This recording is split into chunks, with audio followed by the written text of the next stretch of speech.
One Piece chapter 1182, brief spoilers. Sanji and Zoro are up, injured but not completely defeated, right? Kind of off screen, they got blown up. Hopefully they weren't KO'd, looks like they're not. Loki combines his lightning powers with Ragnar's ice using several attacks. Emu counters with fireballs. This is really exciting because Loki's whole arsenal could just be super creative, and I feel like we barely have tapped into what we could see from him. Summers and Killingham are indeed stronger. Summers, for example, carries a giant ship on his back all by himself. They try to continue their plan to kidnap the children. Remember, they took the Omen, and now they're just juiced to the gills. Killingham created his strongest creation yet, the MMA, right?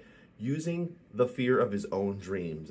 Zaza, the rain goddess, whom the world government fears most. This got very interesting very fast. Zaza is so strong that she easily floods an entire village. Zoro and Sanji prepare for the final fight against Killingham and Summers.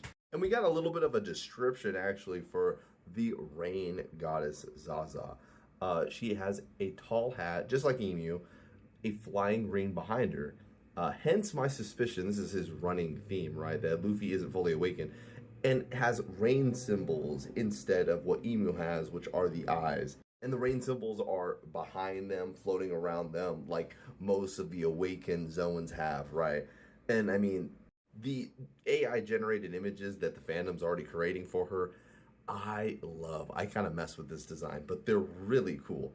Anyway, and now the community is in a frenzy going through all these different callbacks, notably Skypiea talking about the god of rain, the god of the forest, the god of the earth, and obviously the most important one, so as of late, the god of the sun.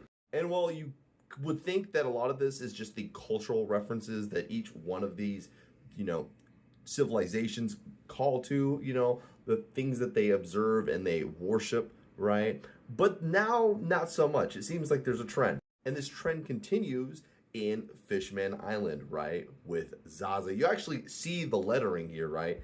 The god of rain. And these ones in particular, these mermaids, they all kind of came with a very weird set of names. And one of them was actually Nika, right? And people were kind of going through and thinking, okay, how much of this arc was actually foreshadowing the influence of these gods?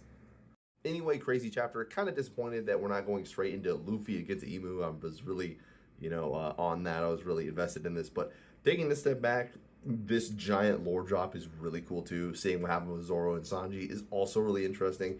But then, more importantly, seeing